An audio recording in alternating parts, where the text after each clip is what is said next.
And oh, here we are. And my guest today is a horror actress and writer. Hold on. Here we go. Everybody, welcome Miss Ashlie Lawson. Hi, Ashley. How are you? Hi, I'm good. How are you? I am good. Tired, not retired. That's a good place to be. Yeah, right? Yeah, I don't know, physically, mentally, or yes. Okay, so today we have you on my show, Cymbalistic Cynicism. Where you looks like you're in a set. Look, I see the big candy cane in the background and getting ready for a Yeah. Christmas shoot. No, I'm actually usually I do these from my office at home, but we had a quick change of plans. We had a death in the family, and my I'm mom so wasn't sorry. really wanting to be by herself. So Yeah. we are at my mom's house, and they bought 10 acres, and they're in the process of building a house. So they have like a building that's half an apartment for them and half a place to store their stuff. So it looks like I am at the North Pole. Yeah, warehouse. A Play. warehouse of yeah. And by the way, just be careful with mentioning the North Pole because there's a 12th commandment: "Thou shalt not promote Christmas until after Thanksgiving." Mariah Oh, Carey never gets the memo. I'm just no, it's I'm sorry about your relative. Actually, yeah, a friend of mine, his sister passed away a number of years ago, and her birthday's today, so oh, he's with his wow. family. So, yeah, my condolences. Thank Um, yeah, what's it called? So you get it all ready for Thanksgiving and Turkey Genocide Awareness Month. Yes. Yes. To option A. To option A. Sorry. We all have terms for Thanksgiving. I have a lot of vegan friends, so I try to. I don't know if you are you vegan? A I am vegetarian? not. I went through a Phase. yes, I did, but I don't even like to call it a phase because I would still like to be doing it. I it just made me too tired. Like I was just would wake up tired, go to sleep tired, and just be tired all the time. And My I just sister did that a couldn't few do times. Yeah. Yeah, you're not alone. You're not alone. But some people stand by it strongly. So I respect. it. I respect you at least wanting to do it. There's doing something, then there's wanting to do it, and then there's all seriousness wanting to want to. Yes. Um, and it all. Listen, I give it all credit. I give all that everybody like that credit. So I wanted because I realize you have a number of horror films, some shorts, and you have a few films coming out soon that I are do. currently in I pre and post have production. quite a few films Yeah. coming out. I could be missing out on a few because IMDb is like the Wikipedia of movie databases, so it's probably behind a little bit. So you It probably is, and there's some things that are not on there because they're student films or didn't fit whatever the project just didn't put the stuff on IMDb. That's a thing. gotcha. Yeah. They're not really that reliable IMDb. They still really are quite a Wikipedia. Like people edit it and yeah. But Yeah. you were in a movie that I actually watched recently, just recently actually, because no, I mean what I mean actually watch, I mean actually watch recently. I didn't mean it that way. Sorry, that came out wrong. No, it didn't come out. It didn't seem that way. I'm just wondering which one it was. No, Baphomet. Baphomet. The reason I Oh, watched it just recently because I realized somebody I met who I sort of know who we used to be connected on Facebook. I met the guy years ago, and I know people he worked with. Nicholas Principe. I think I'm pronouncing his last name right. He played yeah. in Baphomet. He was one of the head cult members, Amund. Okay. So I was on set for a day and I was definitely in a scene with him. I just don't, it wasn't, it was very cold and we were Oh, filming it at a haunted house in the Dallas Fort Worth area. oh, And really? because we were filming it in a haunted house and it was off season, they didn't have any heaters or anything running in there. And That's the board Texas. Yeah. yeah, but it was really cold that weekend, and then when you're inside, on top of that, being inside kind of traps the coldness as well, and so we Even were, with the like, all fire in that huddled up scene. there next Yeah, to each even other with and the fire. the do what? Wasn't there fire in that scene? It was like a fire. Like even with the fire, wasn't there fire? I could Not maybe I'm in that mistaken. scene. I know they did some post special effects with it because there were like some people that got blown up and stuff like that, but there was not actual fire when Right. we were filming. Right. But yeah, I felt terrible for the poor actor actually playing Baphomet because he was in hair and makeup for hours and literally just like a loincloth type thing. And the makeup ladies had to keep getting hair dryers and like Oh putting my it on the god. hottest setting and fanning him with blow dryers, if that's how you want to say it, just to keep him warm. Blow drying him. Blow drying him. Yes, yes. I It was was wondering when you said before we got started that I was in a film that you know somebody in, and I was like, I wonder well, which one that could be. But yeah. Baphomet I hold dear to my heart because it was actually the very first thing that I got IMDb credit for. And then it seemed like once I actually got on there, the floodgates kind of opened Yeah. and The everything. gates of hell, the floodgates of hell from Baphomet let him through. This is one of our co-hosts, Joe Ridley. He's the head of he put together this team. Just he's Oh, saying he cool. was, but yeah. So that was an interesting film, and the trailer made it look like it was like a documentary horror, like the way they started it. Yeah. Um, what's it called? But there was also, I know you're big on horror.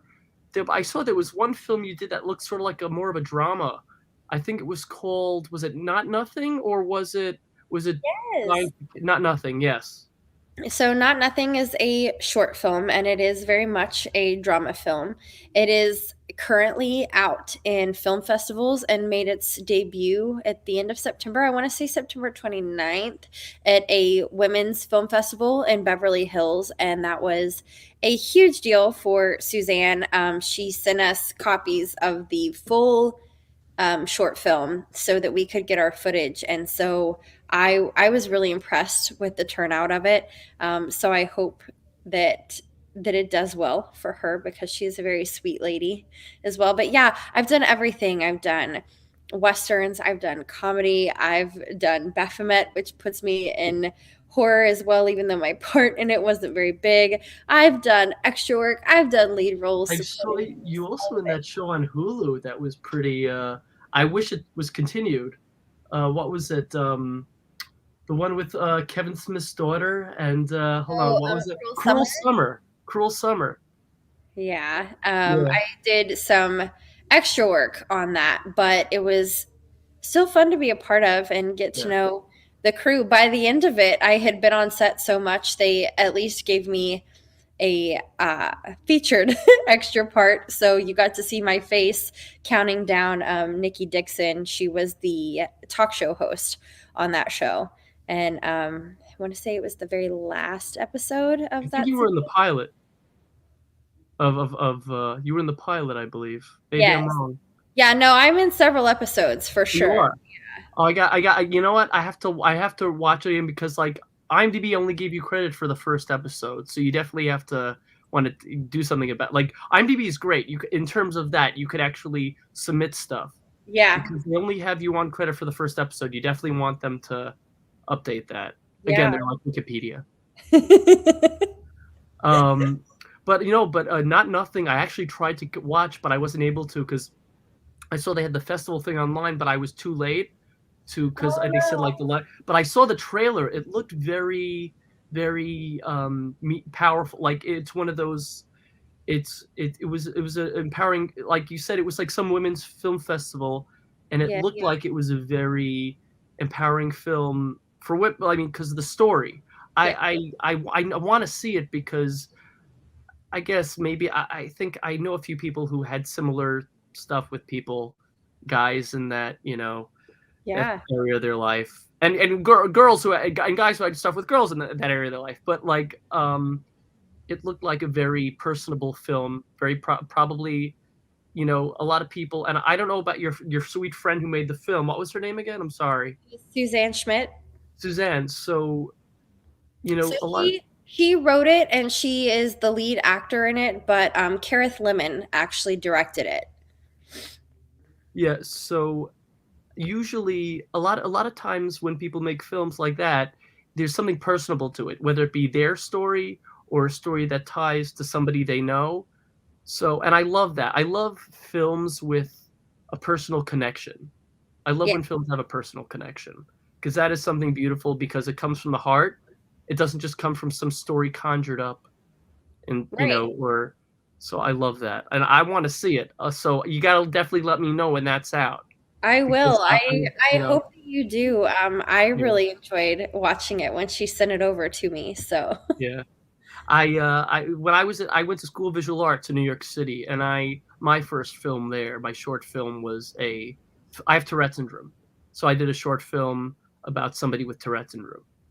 oh wow. So that's very personable to me. So I admire, and regardless if I made one or not, I admire anybody who makes a film that is personable to them, but also has meaning and something something meaningful behind it, and comes from the heart and reflects on battles they've dealt with in life or somebody they know has.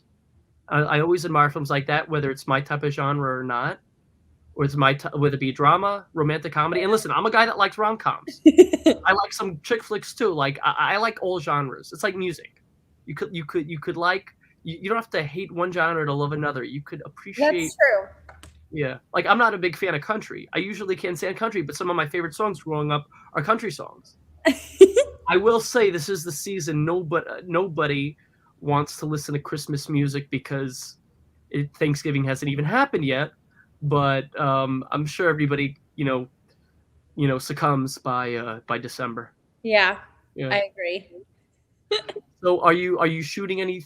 So what films do you have coming out? I think there was Yeah. something called Black So, Friday. I know yeah, there was a different Black Friday, so this is a different Black Friday than the other Black Friday that's coming out. yes, it's a different one. So this one is actually a featurette that we filmed, and when we filmed it, it was supposed to be ready to go by the 2020, and it was specifically to get submitted to the Houston Comedy Festival, and things kind of got pushed around. I still haven't even seen my own footage from it, uh, so It I must be annoying. honestly, yeah, it's I've been in contact with, because the guy that plays the male lead that actually asked me to do it is a friend of mine, and the guy that was the cinematographer ended up moving without giving any of the footage to Kevin before he moved, so it's just been kind of this back and forth. So to no fault of my friends, so I don't know, the conflict there may be beyond my pay Control. grade, for lack of a Oh, better way to phrase it. But yeah, it was a featurette, so I think they were gonna try to have it come in right at about 45 minutes, and as I said, submit it to the Houston Comedy Film Festival for sure is what he was wanting to do, and well, it's a comedy. yes, it is the comedy. Was it a black comedy? Because you called it Black Friday. Because I know Yes. black. Yeah. So that's I always appreciate black Yes, comedies. it's a pun. Well, no, Oh, yeah, I love puns. it's a pun for sure. Um, and then I have recently wrapped at the end of August. I wrapped a supporting role in a feature film that is currently in post production. That the director is also trying to push out into the film circuit, and we filmed it as the full feature, so it will be able to be seen as the full feature whenever Are you it. able to let us know what that's called, or is that not yet? Yeah, it's called Dangerous Ones.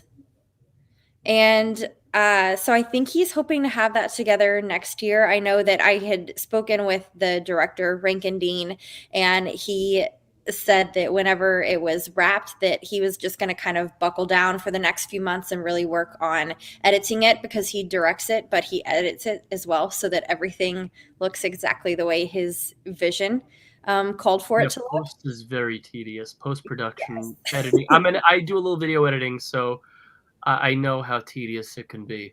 Yes. So he So must. I admire somebody when they devote so much time to something like that and to yeah. editing because yeah. He was really gonna buckle down to do that. I have a trailer that is currently being pitched right now to streaming networks as well as network television, so I can't say a whole lot about that one. Okay. And then I last weekend wrapped a short film with the option for feature. We have a film competition here in Dallas Fort Worth, and so I had the female lead in one of the short films for that, and then I got offered by and one of the directors of one of the other films in that competition was playing the male lead in this short film that I was in. So he offered me a role in his as well that we will be filming next weekend. So yeah. And then I think how the film competition works is they go through, and of course, they have different accolades for different things, different categories. But whoever wins, the production company buys it and then they turn it into the full length feature. So everything is pitched ahead of time and then they narrow it down to finalists. Those finalists make I want to say a 10-minute short film, and then if they like the short film that's presented, they pick it up and make a feature out of it. So here's to hoping. Yeah, well, wait. So, but you're still filming something next weekend. Is that the 10-minute, or is that something separate? You said you're filming something next So weekend. one of them, the short film got wrapped last weekend, and then the other one I will be filming next weekend. So not Are you going to be on two films on the same circuit, two separate films? Yes. Oh wow! So but it's not uncommon because, like I said, the director of one of the other short films was the male lead in this same short film that I was in. So, but the two of them were kind of working together, even though they're doing two separate films, they were working together and kind of trying to use the same crew as well. So it just kind of worked out that way. I don't think there's any kind of. That's great. That's like getting two raffle it's like getting the raffle ticket, like two chances to win the same. Yes. But I love that. I love that because it builds up your, not just your repertoire, obviously, but your like, I guess, chances. I was trying to think of another word. I couldn't. But actually, one of the people we have in here, David Madison, is another filmmaker who said he said I would love to work with Ashlie one day. Oh, So wonderful. definitely one of these. Yeah, for sure. Connect with David. Hopefully, you won't be too busy. I'm just kidding. No, listen, productivity and being busy working is healthy. Like it's always good to have a routine, and especially when you're super busy. I get more tired from not doing enough than sleep. Sorry, I'm not get more tired than doing too little than doing too much. I love being busy, and when you're doing what you love and you're busy, it's the best feeling in the world. It's funny that you say that because I was having a conversation with somebody earlier and we were having that exact conversation. Like, now currently I'm a little bit more busy than I would like to be, but it's kind of my own doing because I found several acting classes that I wanted to do, and all of them had space available at the same time. And one of them is an 8-week course, one is a 6-week course, and then the third one is ongoing. And that one I do every week. Oh. And so all of these acting classes had openings and I just jumped in and did all of them. And that was a mistake. That's a lot, especially when you're working with scene partners, trying to have to work on all of these scenes and coordinate rehearsal times and everything like that. But I was literally saying the same thing. I keep a paper calendar and planner. I'm old school like that. I love to write things down. And I had to switch and not only write it down for the sake of my brain, but also start using Google Calendar as well so that I can see everything color coded and categorized by what topic it fits into. And sometimes I just look at it and I keep it on the weekly view, but I have to still look at it day by day or I get very overwhelmed. And it's the same thing. I'm like, okay, by the end of the day, I have earned my tired, but I'm okay with that because it's been a day filled of doing things that I want to do and maybe one or two things that I had to do, didn't necessarily want to do.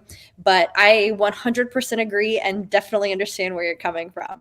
Also, there's nothing bad about being old school. I love like the old, like people think like old school. Oh, I saw like, oh, I still use this. I still use that. I know people who still have pagers or still like Really? I know people who still have flip phones. Like I was one of my only friends who I'm one of the later ones that finally got a smartphone. I remember when I used to be so excited for the new Motorola Razr, not the smartphone, the flip phone Yeah. Motorola Razr. I remember when that was all the rage, and people's like, "This is not as good as I thought it was." But then again, I'm also so old school. I listen to Guns N' Moses, so yeah. No, but no, that's great. But no, but it is great to be busy. And can I tell you something? When I'm not working, like when I wasn't working, when I was, when I wasn't in school, like there were times when I was in college, and oh, David says I still have an abacus. I don't even know what that is. Do you know what that is? Yeah, it's like the things they look like a chart and they usually have black and white little beads that you slide across to help Oh my count. God, I know what that is. Yeah. Yes. Yes, it's math I think math class, I think sometimes they have that. Yeah, listen, I remember when Palm Pilots were all the rage. Yes. Yeah, everybody wanted a Game Boy when I was a kid, or Game Gear, oh my God, I'm dating myself now, but let's get away from my past. No, but in terms of being busy, it's and also there's an actor I know when he was interviewed, Costas Mandylor. He's one of the Saw actors. He's been in a lot of movies. He's I've known him for years. He said something about, like, but not to me, but I've heard him speak about this, and he said, like, the hardest part for an actor is when you take time off, because you're afraid they might forget who you are. No, but he was joking, obviously, when he said that. But like, it's it's not just about being better to be more too busy than not busy enough. It's like, it's healthy to have not necessarily consistent schedule, but a schedule where you're doing what you love, but also, like, especially when you get to travel. I don't travel a lot, so when I get to travel, whether it be for vacation or a work related thing, I love it. I love it. Like, it's like that's like my dream. Like, my longtime goal is to direct. So and I know some directors who like travel a lot when they film, Yeah. at least one, and it's just like they said, like, I have no time for sleep. Honestly, I don't sleep enough anyway, so that's like I'm just asking for it. Um, but Mentally preparing yourself to yes, get there. not on purpose, and not on purpose. You're a writer. I believe you did write.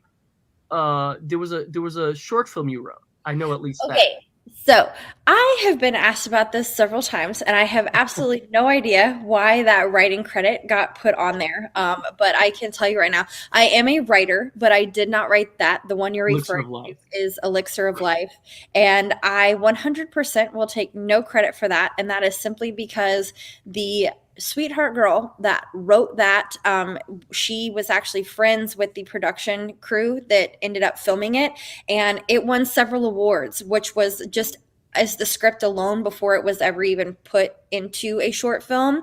So she did that all on her own. I have no idea who messed up on IMDb and put that there, but Like I I take said, no credit Wikipedia. for that. It is the Wikipedia of movie databases, so don't worry about it. Somebody put a photo I took of her at a red carpet thing on IMDb years ago, and she says it's still up there. But I can't find it. I can't, like, I used to be able to search my name and her name and find it, but now I can't find it. It's not there. Sometimes it's not always up to the person. Like, she only put it up of herself Yeah. on her own page. Yeah. Um, yeah, what's it called? But no, but it's so you. Oh, I watched that clip of you from the Western. Yeah. I was trying to, like, you.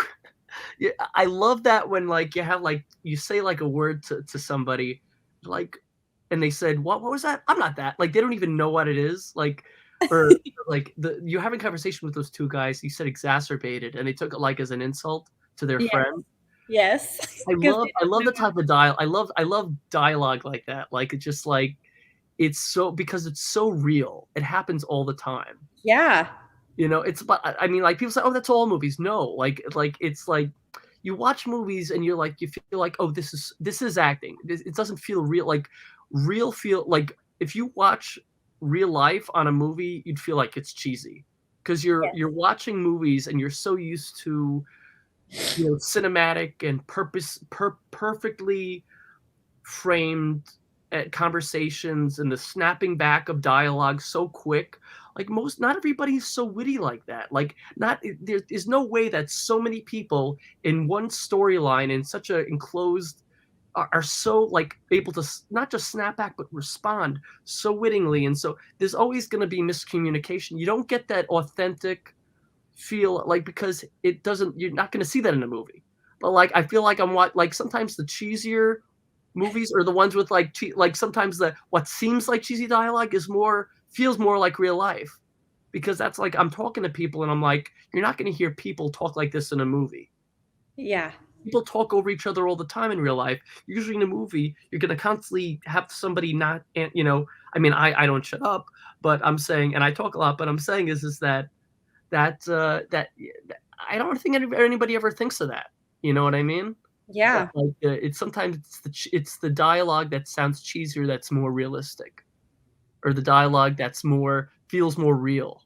I'm not saying the dialogue was cheesy. I'm saying when sometimes when it feels so, like, sort of like people who watch 4K and they feel it's so real it's fake, because they say it looks too real that they can't watch it as cinema. It's like they'll watch it in sports, but they can't watch movies in 4K because it feels too real. It's like I'm right there and I get nauseous. Like it's like I'm like, because I know people who go to IMAX and they get nauseous, and that's sometimes 4K for some people. So sometimes a movie could feel so real it's fake, or so fake, you don't even realize how or so cinematic that you don't realize how non-authentic it is. I don't know if you follow me on that. No, I do follow you on it. I've not thought of it that way before, but you're right. Sometimes I gotta word it, speak it out, and then I go off on a tangent. So apologies. But No, yeah, so sorry. Go ahead. I I'm was so just saying distracted by the boxes behind you. I'm sorry. It looks no, I love it. It looks like a set. Like it looks like a lot of like set like sort of like like when you before you actually unload everything.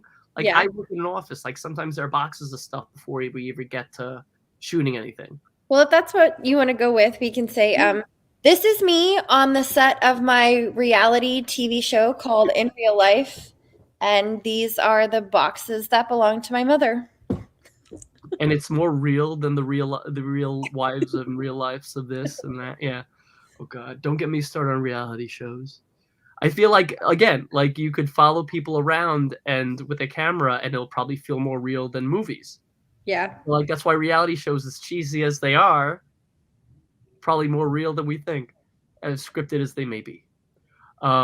What's it called? But no, I'm sorry, I go off so many tangents. What else are you coming out with? I know there's something called the something doll drummers. Did I saying it Oh, right? the doldrums. Yes. Doldrums. I have one or two lines in that. And actually haven't heard back from the director of that either. I was in pretty close contact with his AD for a while, and then just kind of fell off from that. So I don't, like I said, I only have two lines in it, so it wasn't anything too detrimental for me to get back footage wise. But yeah, that one was interesting as well. It was odd being me and the guy that was playing my boyfriend were literally the only two adults on set working with teenagers. And that was an interesting dynamic to see, because I work with teenagers in my day job, and it's just always interesting to see how they are with each other when they're kind of taken outside of their natural realm. Habitat. Yeah. You can say habitat. So what do you do during the day? I mean, when you're not shooting. Yeah, I teach high school English online. My mother was a high school teacher for 26 years. Well, bless her heart. Yeah, right. She also had that calendar. Like she would go to Office Max and get the big calendar, Uh-huh. the one you were talking about. Yeah. Yeah. When I taught in, you're talking about like those at a glance ones that go on your desk and take up like your whole desk surface. Yes, exactly. The billboard ones. I used to get those when I actually taught in a brick and mortar school. But honestly, things are a little bit easier and a little bit more flexible teaching school online. So I don't need a calendar that big. Is this due to COVID currently, that school, or have you No, so this school was actually around before COVID happened, but I when COVID happened and everything shut down, especially you for guys were able? Oh, you guys were probably able to go on as usual. so I was not teaching at that time. This is Okay. actually my first year teaching Okay. online. But I was teaching in brick and mortar, and then I have always loved the kids, always loved the students, but I have a hard time sometimes getting on board with, I don't even want to say administration because the things that filter down from them filter from somewhere above them as well. And Yeah. I've always had great administrators too, but yeah, sometimes I just have a hard time doing all of the paperwork. I have a pet peeve. I don't like feeling like my time is being wasted. And so when it's one thing for me to feel that way, but to also know that's what's taking place is It's when it not kind this. of becomes, It's a situation where ignorance is bliss. Is not. It's something where you need to. It's like it's not that you don't want to know. You need to know yeah. because you need to do something about it if it is being wasted. Well, and so then that turns me into somebody that also like I need you to justify why I'm here. Like if we're sitting here, if we're doing X, Y, and Z, I need you to tell me why I'm doing it. Like what is that going to look like in practice? And more than often, nobody can do that. It's like we're Yeah. just doing it because we need to check a box on a piece of paper somewhere that somebody may or may not be checking. So I quit teaching in brick and mortar and kind of took a year off and thought about what was the last thing I did that truly made me happy. And it was this. And so that was about 5 years ago. And I just kind of jumped into acting. But then when COVID happened and everything shut down and there Right. was no production going on because there couldn't be production going on, no auditions coming through or anything like that, It I was. really felt like I needed a sense of purpose somewhere. And so I went back and like I said, I teach for a couple of hours in the morning and then we have weekly tasks we have to get done and then have to be available throughout the day for our kids to email us or text us and things like that throughout the day if they need help on assignments. But I like it a lot more for me because of the flexibility and kind of just being able to have that autonomy of being able to create my day. And there are definitely still some things that I'm like, okay, I need you to tell me why I'm doing this, but not nearly as You'll much always do that. is yes. Very much. But I'm sorry about. Sometimes I get a little bit of a back. If you could, yeah. Sorry, I get a little bit of a back. Whatever you call it. I'm hearing myself after hearing myself. But you're not you're not doing it for you. You're actually helping. You're teaching other people. So you're not the only one getting something out of it. Yes. But you know what? Yeah, and I know a lot of people. There, not all the people I know, but I know a lot of people, and a lot of actors had a rough time during COVID because like productions were canceled, postponed, and it was very. The office I worked at was like they closed. Everything was remote. It was very unfortunate, but and my mother and my father retired right before COVID, so he was a caterer and she was a teacher, so they retired the perfect time. Yeah. But not everybody was so lucky, and I wasn't. Um, but yeah, teaching is a very you need it. I would say teaching, you have to have a knack for it. You really like it's a very difficult. My mother says, and I know people who I have friends who are teachers. Either you have it or you don't. Either you Yep. can teach or you can't. And I don't, and that's either in person or online. And I give you a lot of credit. I give any teacher credit. Well, thank you. Especially when you're dealing with teenagers. Because I was once I'm sure you were once what I'm sure you were a teenager once too, and I was a teenager once too. So we both know how it is dealing with teenagers. Um, I surprisingly though, I don't find it difficult. Teenagers have always been my passion. I taught middle school for a year, but always knew that I wanted to teach high school. And in fact, the year that I taught middle school, it was really to just try to get my foot in the door at the school district that I was working for at the time. And it was when I was fresh out of college. I was a December graduate. So I had a whole semester where I was just substitute teaching. And then when they were hiring for the next school year, that was the only position that was open. And I was like, okay, I'll take it. And, but yeah, I, teenagers have always held my heart. I think they're great. I know a lot of people don't. And I also know that parenting teenagers is difficult because you butt heads with them when you are at home. But, I always think that it's nice, especially the ones that start leaning on you for support and things like that, to know that even though I may not 100% know what's going on in their home life, at least I know that as an adult, they have an adult somewhere that they can turn to if they need it, because I can steer them in whatever direction they need to be steered to if something major is going on. you know, I guess maybe they could sense that about you. Maybe that's why you're so good at it, like, because they some you know what some people, even if they're good with teenagers, it's like if you're good with all of them, like that's like a blessing, because like if maybe they feel comfortable with you, maybe, or talking to you, learning from you, because they sense that you have a passion for them, in the sense that helping them, teaching them. A teacher has to be able to reach kids, so, and if you love it, it's good to love what you do, because it makes you even better at it. So if you love teaching, you love acting, stick to both. And even as an actor, you could probably, you don't have to be a teacher. Everybody can be a teacher. Anybody. Actors teach just by acting. Being mentors for their fellow actors, being even a simple word of advice is a form of teaching. Yeah. So, teaching, you call somebody a teacher and you think of, oh, it's a profession. But, in the more broad spectrum of things, anybody can be a teacher. Like, I play piano 26 years. I'm not a teacher, but I can teach people if they wanted me to. I just I'd rather just teach the basics if I do teach. Yeah. But some people can teach, they just prefer not to.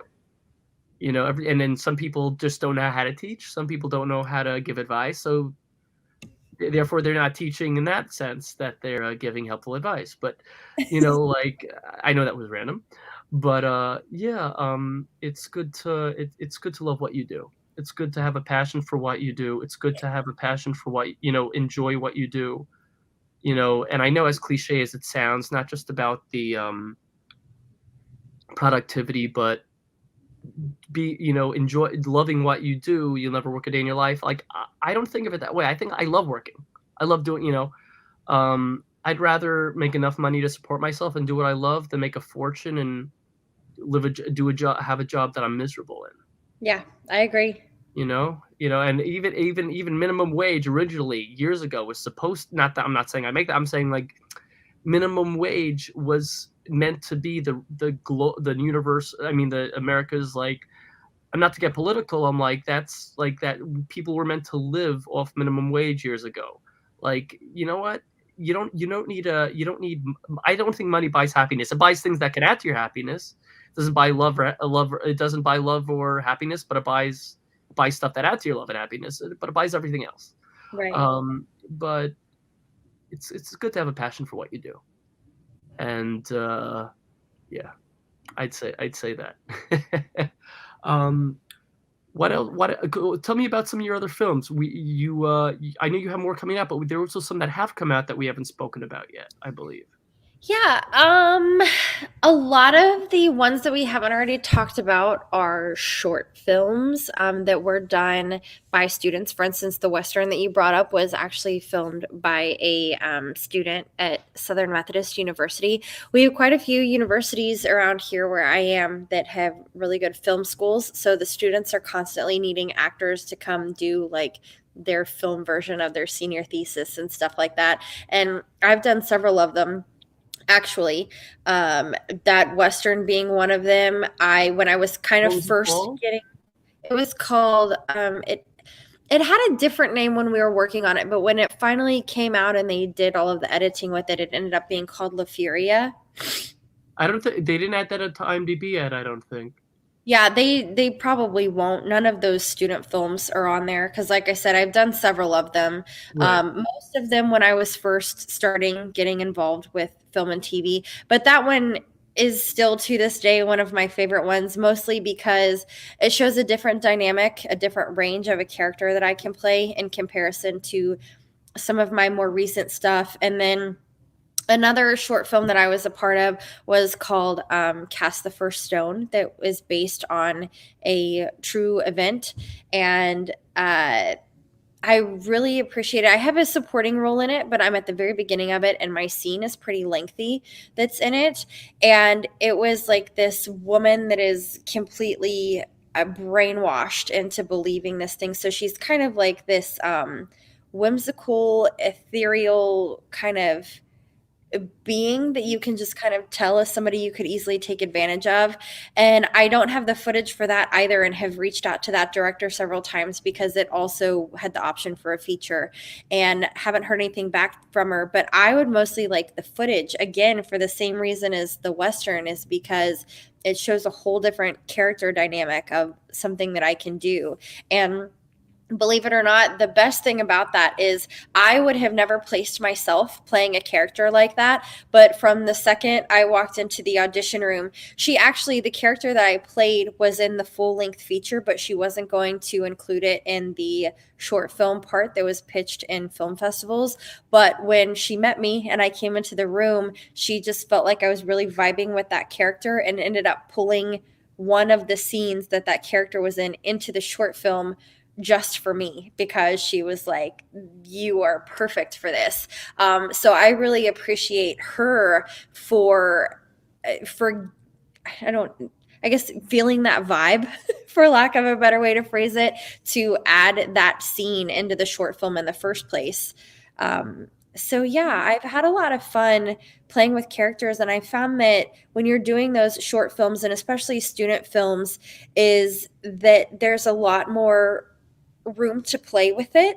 And those directors are playing too, not to make them sound unprofessional, but playing with it to really stretch and see what their dynamic is as director and production crew as well. So it ends up being a fun dynamic and an interesting time whenever you're working with like-minded people that are just there to play. And working with people that already have their clear set vision, they know exactly what they're looking for.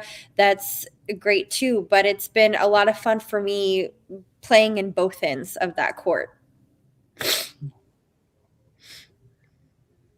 I love that. I love that. Please let it. I want to see this footage. I know, I do too. I saw the Western footage. What's it called? When is the other the one that you have that they have the contest for with you're shooting next week? When is this film festival that you're going to have these two separate two short films being It, entered that are going to be entered? yeah, it is actually taking place on January 9th. January. Oh, so it's soon. It's like a little Yeah, bit. Okay, it's a so you're fast turnaround, and it is every year. I think the finalists came out or the list of finalists came out towards the end of October, and they pretty much have the rest of what's left of October, all of November, all of December to get it.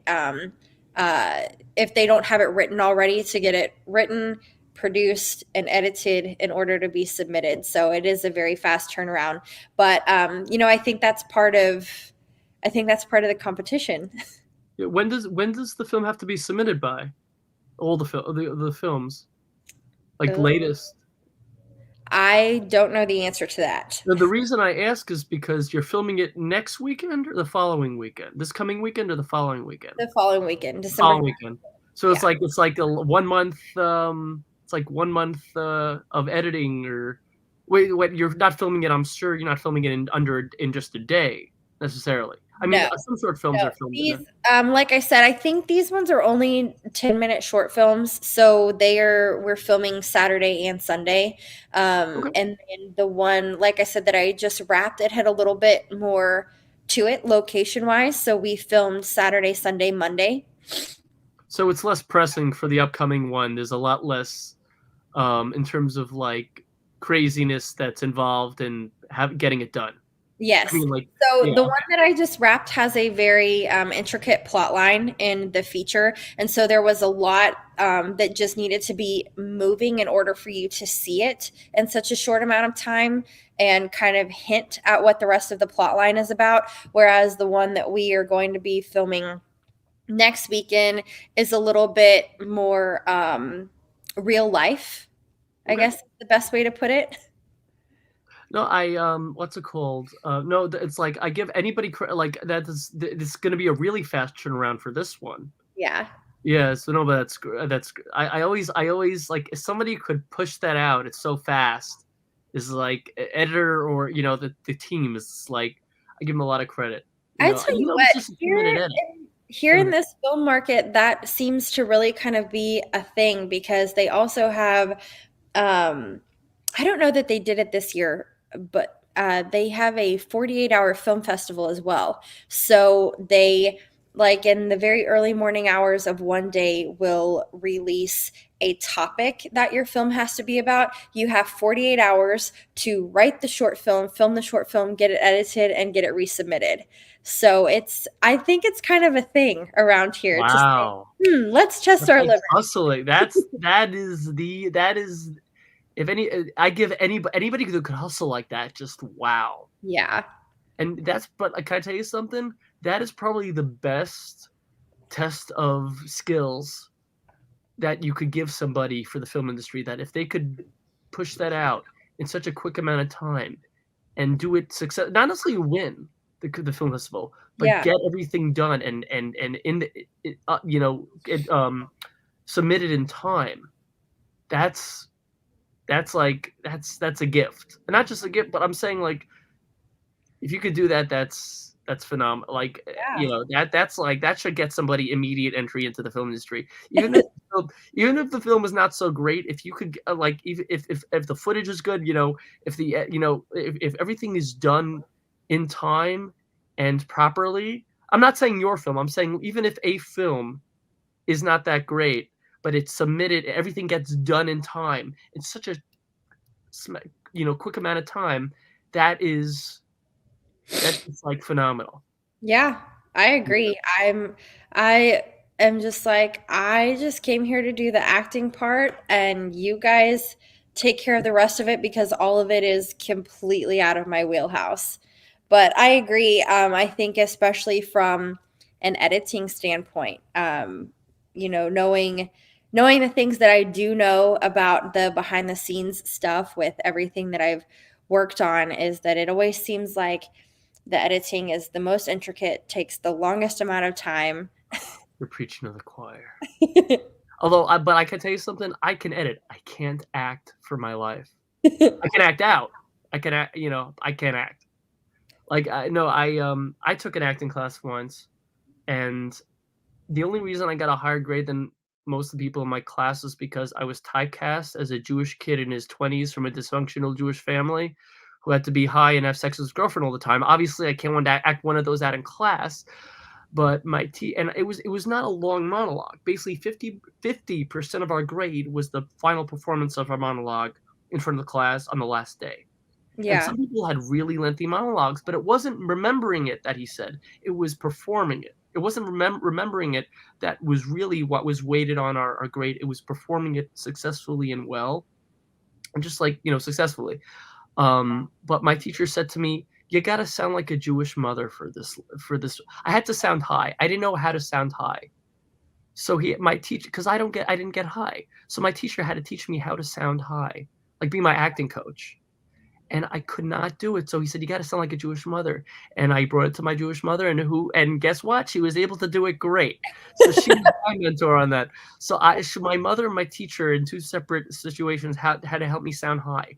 And even though one of the girls in my class was a Nickelodeon, was a model actress and all this stuff, um, I and even though one of the girls in my class ended up in like Wolf of Wall Street and Vinyl and The Proposal and what was it? Mrs. Maisel, not acting, not speaking roles, like extra, but she's a dancer. She was like in scenes with Leo. She was, like she's on the cover of the Wolf of Wall Street DVD. She's in the Oh, cool. like a dance. So, but I got a higher grade than her in a lot of the class, but I can't act. It's an intro to acting class, so it didn't really count because it shows because people who can act way better than like people. I got a higher grade, but I didn't get into any act. I would not apply for an acting role. Like I might act, I might if I get one, I'll do it, but I'm not gonna expect anything, any success or anything good or anything but eye rolls and like okay or cheesy responses or such that's such a hymn responses to come out of the audience from my acting. That's why I just say I can act out.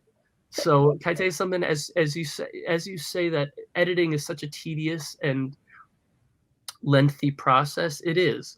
But just like you might give a video editor like kudos or recognition, like I give all actors, in terms of like a lot of actor, people are so audiences are very spoiled in this world. So I like every time I hear like somebody comment on an actor or an actor's acting, like I'm like, people have no idea how much goes into act, not just in productions, for the actors, for the crew, for the cast, for the all the crews, the production, the pre-production, the production, the post-production, the special effects team, like the gaffers, the grips. People have no idea how much goes into even a short film. Well, not necessarily all short film, but like it's like so much goes into it, and so many audiences, so many moviegoers have no idea how much goes in. You probably know. You definitely know. Even like a $50,000 film or $20,000 film, so much work, so much time.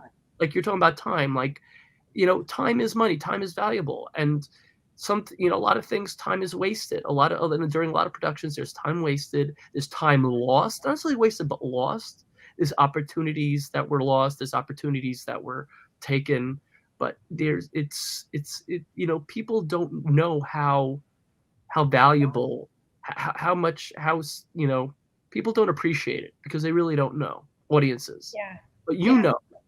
you know, and just know that it's like knowing that you're right about something, about something in life, knowing that other people like their judgment, whatever. I'm not saying about you in general, but like in people who are judgmental of films or like this looks so that CGI or this or that.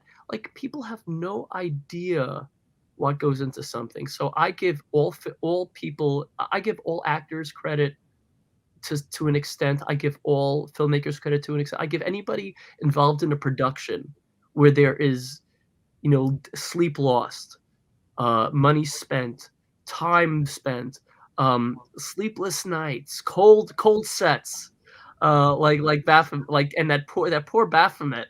I feel so bad for the devil. Yeah. He's there in a loincloth and freezing, need a blow dryer. But he must have been so cold, like not having hell, not being in his home Florida hell, you know? Probably on the one random day of the year that it was really cold here in Yeah. Dallas at that. I go to Dallas every year for my birthday when I can to Texas Frymare at the DFW Hyatt Regency. Oh, So I was just there in September because they moved not my birthday trip, but like I go there for my birthday. So I'm there usually in May or April or May. So that's when I'm usually there. So yeah, I love Dallas. I love Texas. And it was my first time being there in September. And one of the nicest nights that was not cold and not warm, not hot. It was the most perfect night I've ever set out. outside on the patio. It was just like the most amazing weather ever. Yeah. Just sit Yeah. outside for hours, not cold, not hot. It was perfect. In May, it's like 80, 90, 100 degrees, and if it's in the 80s, it feels like 120 because it's Dallas. Yeah. Yeah. So Yeah, that's about accurate. And then like today, you get days like this day where you've hit all four seasons in one day. It was in the 40s when I got up this morning. I went and took my were dogs you in for New a York? walk, Because that sounds like New York. and it was 57 degrees, but it got up to 70 today, and now it's a little bit chilly again. So we've hit There all was four I seasons. had a status. There was a status about that. A lot of people posted like, "Be welcome to New York," where in the morning in the morning it's winter, midday it's summer, afternoon it's spring, and by night it's winter again. It's like the degree. It's like nothing surprises me anymore in New York. Like I wish politics and the weather would switch once they moderate, once they one side or the other.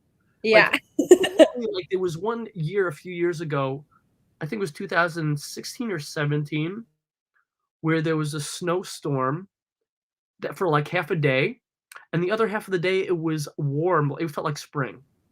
So it snowed heavily for like half a day, and this is the only day of the entire year it snowed. It was like half a day, and the other half of the day it felt like it was like in the 70s. So whatever crazy snow we had melted before it could even slush. Yeah. It Oh, was that's crazy. it was insane.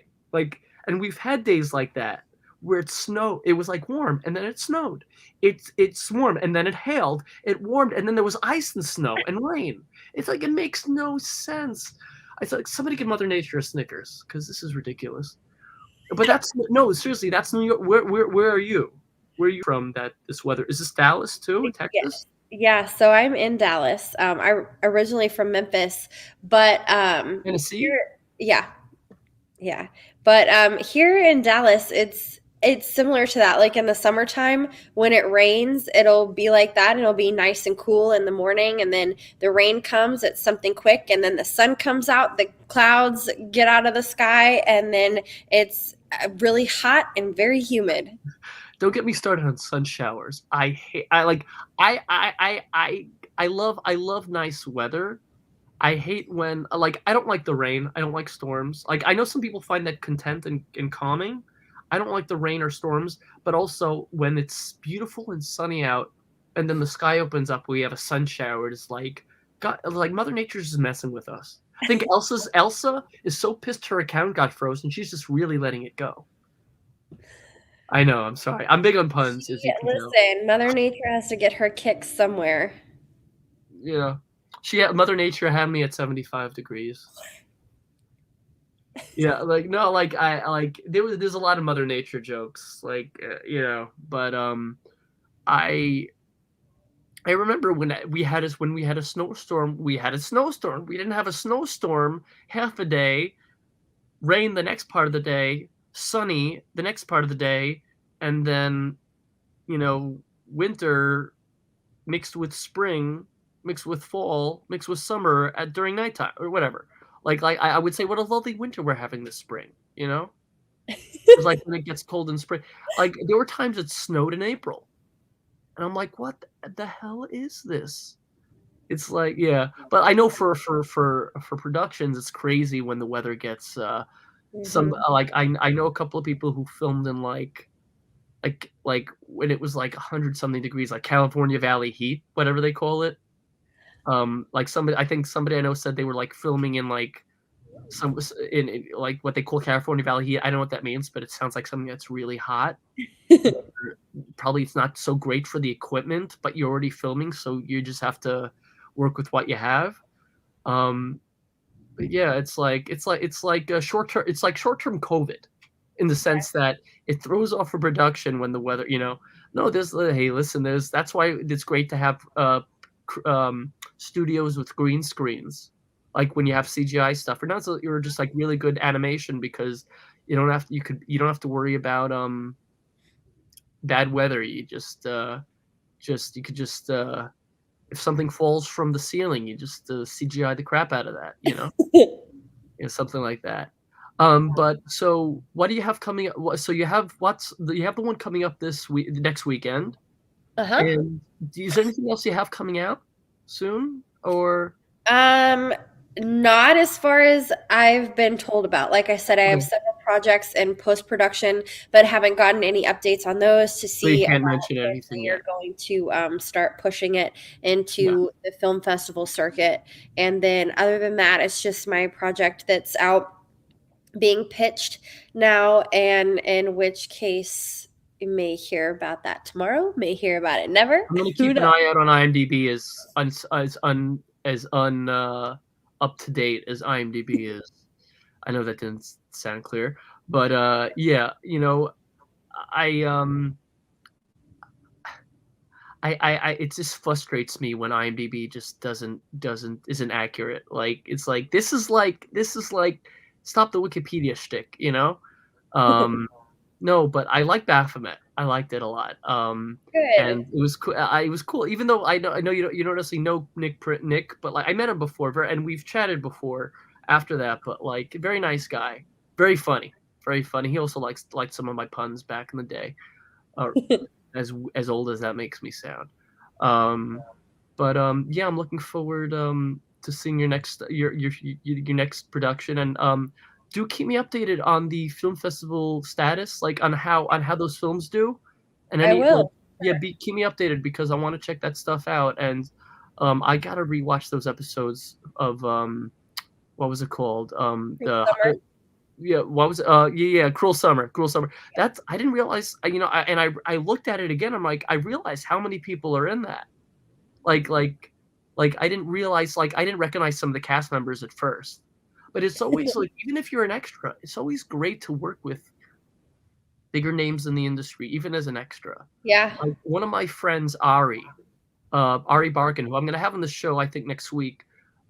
His first roles were like non-speaking extra roles. One of his scenes non-speaking was with Robin Williams in his last film before he passed away, The Angriest Man in Wow. Brooklyn. And now he's been in stuff. He's been in Blue Bloods with Donnie Wahlberg. He's been in Orange Is the New Black. He's been in Law and Order SVU. So it's always but because he's motivated as part of my Tourette's. Fuck, he's motivated as fuck. No, but and you are too, and that's what and you're juggling that with the teaching, and I love that because you're doing two things you love, and you're doing it well, and you're successful with it. So, Yeah. don't just retain the shit out of that part of my Tourette's. No, just stick to it because like I love like listen, I love when people do what they do. I love when they tell me no, do what they love. I love when people tell me they do what they love and that they're enjoying it and that they're successful doing it. Yeah. And and I've had to work my way up so much in my life, and you're already there. Like so like I envy you. In terms of the fact that like I want to work on big stuff. Like I like, video editing. Sometimes acting is easier to get into acting than video editing. I'm sure there's more of a demand for actors than there is video editing, but like you get roles that a lot of people are not lucky enough to get. Like, Yeah. and some people will like, Ari, like there are people I know who audition for stuff that they should have gotten, but they didn't. Or I feel they should have gotten, but like I know all actors have that. Yeah. But Happens all yeah, the time. no, I have no doubt. Listen, I know like a majority of the TV shows out there barely even get a pilot. I know Yeah. like only 15% of pilots that make it out actually get a show. Most people don't even know about the shows that didn't take off after the first episode. Mhm. So and people laugh, oh, the show got one season, haha, or two, like they've got a season is a big fucking thing for a Mhm. show. Like people have no idea. Like people laugh when something gets 3 seasons as opposed to 7. I'm like, grow up. Getting a season of a show alone is like that's a big deal for the people involved. And you know how much they put into that? People have no idea. People really don't. But you know what? I would be proud of something that I worked on that got one season. Yeah. or 5 seasons. Great. I would Or too. even 1 episode. If I worked on something that got a pilot, that is a goal achieved for me. That is something that I would be proud of. If Yeah. I worked on something that even got a pilot to air. Some people I'm not a perfectionist. I'm not, so I think any work we do, we should be proud of. But I know there are big filmmakers, they're so critical of films they made that didn't do well. Well, you know what? Yes, it did better. It did better than other stuff. Like there are big filmmakers that have like big films. Not that they didn't do well, they didn't meet the projections of how they do, but they Mhm. made millions of dollars. So you're complaining, oh, it was critical of it. It made millions of dollars. Be happy. You know what I mean? Something Yeah. like we are our own worst critic, but like we do it a lot when we shouldn't. And and the happier we are with what we do, the less likely we are to critique our own stuff. And I think we should all be proud of the work we do. We should all be proud of, like, even this from the biggest roles to the smallest roles to the biggest productions to the largest productions. Like even James Gunn, who made Guardians of the Galaxy and Suicide Squad, he made that low budget B horror film that from Trauma, um, was Shakespeare Shitstorm, I think. And you know what? That's like a B, but he's still proud of it. Yeah. All the big productions, I think, yeah, like because I know the guy. That's the film that Lloyd Kaufman is the one who got him, and that's how he got big. And he's still proud of it. You don't have to, not everything needs a comparison. And I love when people are proud of the work they've done. And yeah, so always be proud of what I'm not saying I'm saying like because I need to do that. So I love to see other people do that because that motivates me to not be critical of my own shtick, or my work. But we Yeah. are our own worst critic. But never forget that, and always be, because like I just love people who are proud of I love when people are proud of what they do and what they've done, no matter how big and how small. And that passion, that devotion will get you big places. Yeah.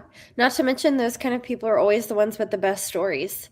Yes, Because behind the even scenes, when and they're talking about it, you just feel the energy of their passion that's behind it.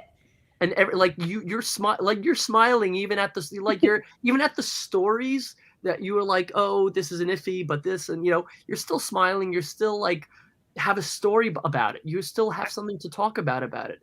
You still have what to say. You still have what to tell. You still have what to what, let's, like you said about, like, you don't want, you feel like your time is being wasted, so you do something about it. You try to find out, like, how to figure out, is it being wasted or not? What do I do? That's problem solving, and it's good to be a problem solver, even if you don't have to be, because you don't want, like, you're more likely to avoid problems when you're a problem solver in the first place. So you're more likely to avoid getting into a problem if you're, you know, already a Yeah. problem solver. I guess I'm repetitive there. But no, I really enjoyed our talk, and please keep me updated on those I films. definitely will. I've enjoyed our talk as well. Yeah, I was interviewed by, I think, Jim. I forgot his name. His last name. It's something Italian. He interviewed me on his podcast. Hold on one second. I'll tell you his name right now. Um, Jim Pinzaroni. Hmm.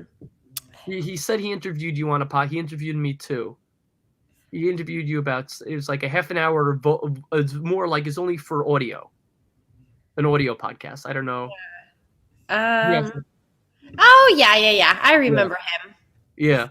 So he interviewed me too. He said, "Yeah, Ashley's great. She's the sweetest. She's a real talker." And I always have love having talkers on the show. It helped to balance me out. Yeah, I was gonna say it always makes it easier. I enjoy doing these when the conversation just kind of flows organically. I'm more than happy to answer any questions, but it always seems like if you can just get a natural, organic conversation going, that a lot of the answers to those questions will come out on their own anyway.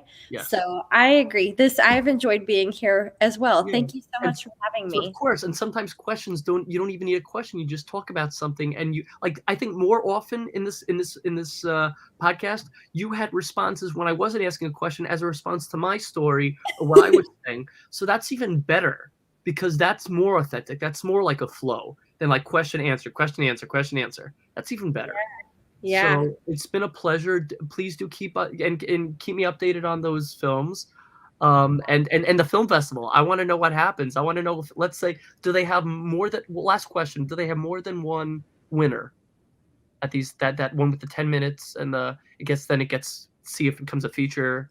So, because I've not been part of the pitch process and this is my first time being associated with anybody doing a project within it, I don't think so. I know that, like, if you go to their Facebook page, you can see the previous list of winners, but I don't know if anybody besides who actually wins the overall competition gets their films produced. Like, I don't know if it's a first, second, third kind of thing, or if it's Okay. just whoever actually wins. That I part ask I don't because if know about. both your films win, then you'll be really busy. That's true. That's And true. that would be a jackpot, I think, in terms of like you like, that's, you got your work cut out for you, literally.